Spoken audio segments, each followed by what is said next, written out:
Dans les Shidduchim, il arrive parfois qu'après que le jeune homme et la jeune fille se sont engagés à se marier, ils décident d'annuler leur engagement et de ne plus se marier. La question qui se pose, c'est sur deux points. Un, que se passe-t-il avec le salaire du chatran?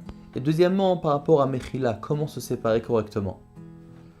Donc déjà par rapport au chatran, on pourrait se dire que c'est vrai que le chatran doit être payé lorsqu'il fait son travail. Or, d'un autre côté, il n'est pas vraiment arrivé à son travail étant donné qu'il n'a pas réussi à faire un mariage concrètement.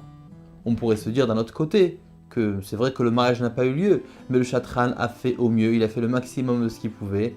La preuve, c'est que finalement, ils se sont engagés à se marier.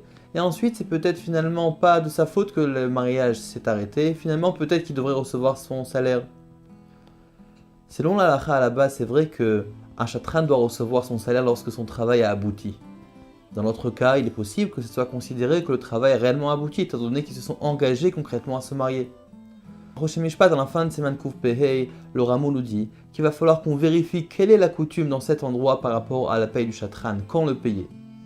Si nous sommes dans un endroit qu'on a l'habitude de le payer juste après le vord, juste après l'engagement concret, à ce moment-là, dans notre cas aussi, si ce temps-là est arrivé, donc le temps de paiement est arrivé, et à ce moment-là, on doit payer le chatran étant donné que l'engagement a été effectué.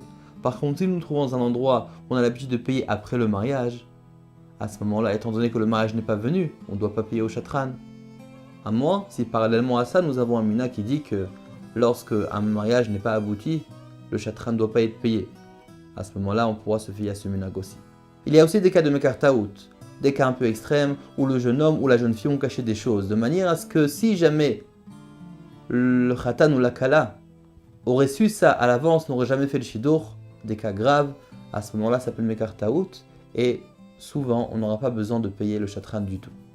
Mais dans ces cas, évidemment, pour déterminer, il va falloir demander à un rav, afin de déterminer quel cas est réellement considéré mekar taout.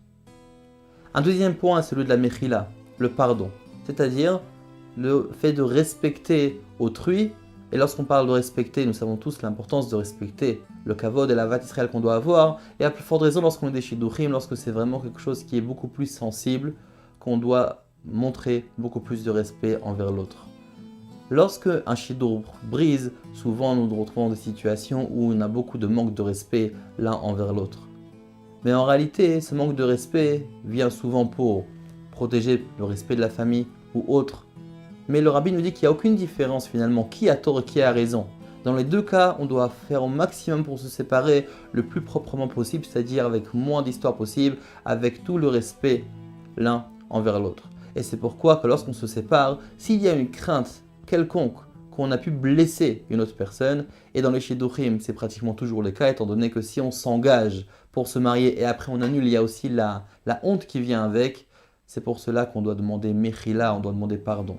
Demander pardon l'un à l'autre, et si le temps est passé et que par exemple les parties se sont déjà mariées avec d'autres personnes et on a des difficultés à retrouver la personne, à ce moment-là, la chose à faire est de rassembler un minyan 10 personnes et de demander pardon devant eux.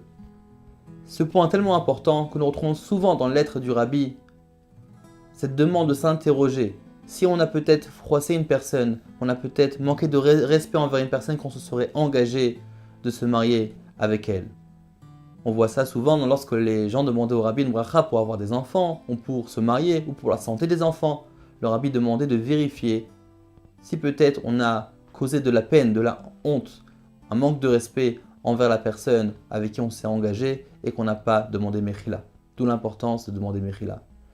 C'est pour cela que lorsqu'une personne est amenée à annuler un shidur, il faut faire attention comment le faire. Il faut se conseiller si le faire, et s'il le fait, comment le faire pour le faire de manière la plus respectueuse possible. À très bientôt.